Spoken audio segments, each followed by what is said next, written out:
Hey guys, RNG here, and I'm back with a bit of a deck tech for, well, it's a deck you've heard of before. It's Felnscar. For those of you that aren't in the know, the name comes from a combination of the factions Stonescar, which is Fire Shadow, and Feln, which is Feln Shadow, sorry, Primal Shadow, which combine to form Felnscar is the common name. This was a popular deck back in closed beta based around the power of using the color-fixing strangers in order to power up Champion of Chaos and, at the time, Champion of Cunning, which were extremely powerful but influence-heavy. So it played a lot of influence-granting cards and search in order to make sure it could get those online. Here we've got a bit of a different take, and to be honest, this isn't actually the deck list that I'd like to play, but this is the deck list that I've been able to play with, and the changes to it aren't too major. What we've got is sort of a unit-focused deck displaying the best units in 3 colors, which is the general idea of Felnscar in the first place. However, the removal suite has been tuned a bit to suit what I like to play, and there's been an addition of a very important card that's turned a lot of things on its head. The main thing is that previous Felnscar decks were primarily Feln-based. They played a lot of double Primal cards and some very heavy shadow cards, which meant that it was only ever really splashing fire. So it wasn't able to play a bunch of the fire cards that you might want to play. Now this deck is sort of shadow focused still, but it's only really touching Primal, except for the Midnight Gales, which to be honest I haven't really been impressed with. That said, they are in the deck, so you do have a double Primal card. The card that I have been most impressed with in Primal, and your primary reason for playing Primal in this otherwise mostly Stonescar midrange deck, is Lightning Storm. Lightning Storm is a very good card at the moment against a bunch of Tier 1 decks, including Stonescar Jido, the Shimmer Pack decks that are everywhere. It's fine against Rakano, it's fine against Stonescar Burn. Just anything small and unit-based, this is really good against. And it combines really well with another card that's been a centerpiece of many a Stonescar midrange and Felnscar deck, Statuary Maiden. When you're able to clear up all those guys with Lightning Storm and turn them into cudgels, well, that's a whole bunch of card advantage. So that's a very powerful combo in this deck, and it solves an issue that Felnscar decks had in the past. These decks don't have any draw. They play some very powerful cards, but if they don't draw them, they're prone to getting outvalued in the late game. They need to trade 1 for 1 and just rely on the sheer power of their cards to see them through. Lightning Storm gives this deck one way to push through that and get some actual card advantage out, which is really nice. Statuary Maiden is another way to do that, but you can't always lean on it in this metagame of Suffocates and Silences and Deathstrikes and all these other bad things that can happen to Statuary Maiden. So the rest of the deck is all the best cards. We're playing 4 Argenport Instigators, which I have been very impressed with. They're certainly overperforming in the current metagame. Sometimes they die to a Suffocate or a Torch, but a lot of the time you're going to get, 2, 4, 6 damage out of the ability in addition to whatever they attack for, and they stack very well in multiples if you're head on board. Playing 4 Champion of Chaos. I'm sure many of you guys who have played against Stonescar Burn have seen how strong he can be when he's turned on. Or I guess she now. My apologies, art change. We're playing 4 Steward of the Past, a card that I really love. I don't like it when my opponents get to do Void Shenanigans, although I love doing Void Shenanigans. So this is a very good card for shutting them up and shutting them down. Stops Dawnwalker, Haunting Scream decks. Turns off Umbren Reaper, which is a really annoying card. Soulfire Drake, and just anybody else trying to use Dark Return or Smuggler's Stash. 4 copies of Umbren Reaper as a really big guy at the top end. He gains a bunch of life, he hits really hard, and he is a threat that draws your silence away. And finally, up at the top end, a card that the Stonescar midrange decks play, but nobody else is touching, Infernal Tyrant. This guy is huge, and he is lifesteal. If you can resolve this against any aggro deck, you're going to stabilize pretty quickly. He attacks through Sandstorm Titan, and just about anything else that most people are playing right now, and he gains you a bunch of life a bunch of health when he comes into play.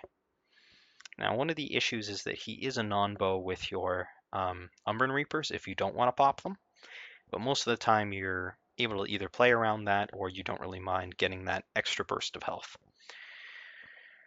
The other card that you're splashing Primal for primarily is Black Sky Harbinger, which just acts as a second Lightning Storm that comes with a body. This is a really good card with against Scouting Party, as it's even for power for taking it out. It's really good against the various token decks, stabilizes quite well, and overall it's a card that I wish I had more of. If I had two, I would play two over the third Infernal Tyrant, but Infernal Tyrant is a card that I do want to have two of in the deck. For our removal suite, we've gone with 4 Deathstrike, 3 Annihilate. I think Annihilate's pretty good right now. There's a lot of people playing single color cards that need to die.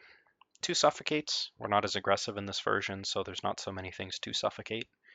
And 4 Torches. We've also got the Lightning Storms and 2 Vara's Favors just to round out the power.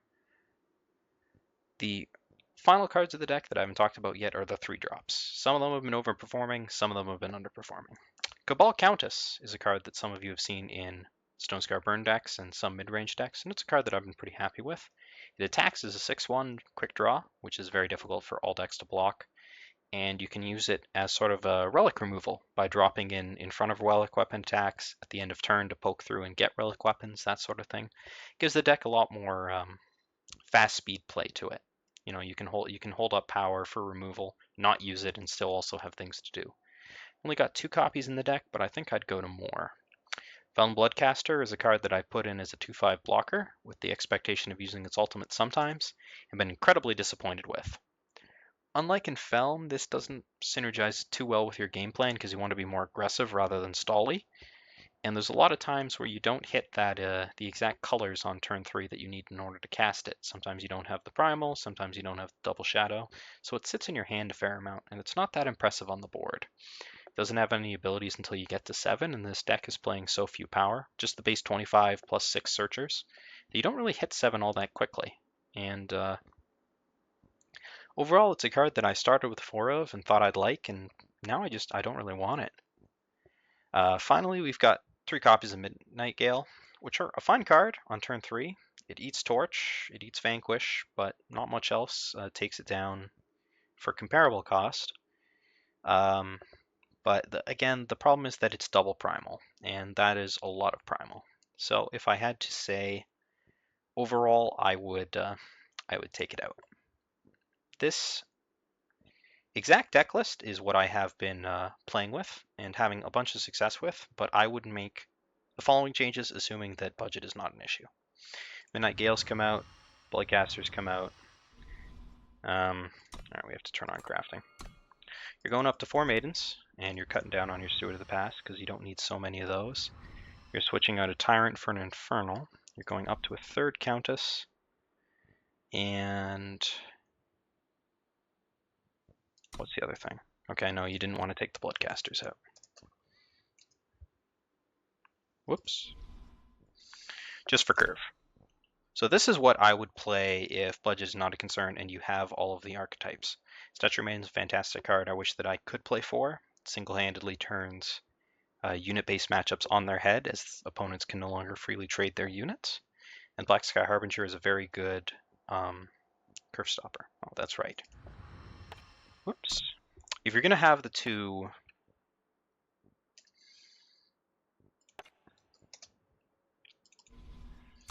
If you're going to have the 2 Black Sky Harbingers up the top of the curve, plus the 4 Lightning Storms, another very good way to get value is to include the Withering Witch package. Withering Witch turns all of your enemy units' health to 1, which means that a Black Sky Harbinger or a Lightning Storm can take them all out at essentially no cost to you. It is a 5-cost card, but it does give this deck access to a Wrath, and it is only single Primal. And because of all this Primal switching, you can go up to another Fire Sigil, down from a go up to another Fire Sigil and down a Primal Sigil.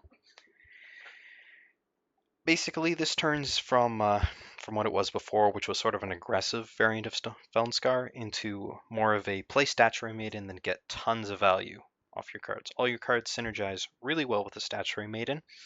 Just Lightning Storm for small units, Withering Witch plus Black Sky Harbinger or Lightning Storm to just totally clear out boards. And once you've got all those cudgels in hand, you can just go to town. They're very powerful on your 3 drops. Your Countess has Quick Draw, your champion has Overwhelm and Deadly, which is a really powerful combination. They're fine on your Reapers. Steward is still a card I like to include because there's no such thing as too much void hate, no matter what people may say. If your opponents are able to get value out of their void, well, you're doing your job wrong. That's what I think. So they'd stick around, and the Withering Witch gives you another angle of attack.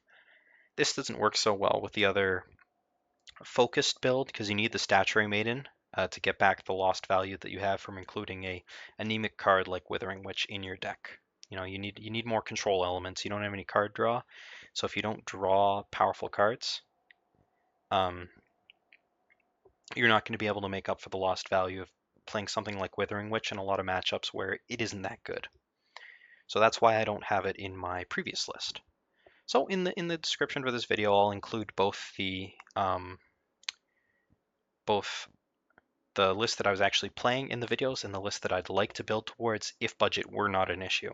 So I hope you guys will check out both and the videos that follow. And yeah, let me know what you think about this this version of Felnscar. I know a lot of you guys wanted to see what I've been doing with it, and well, here you are.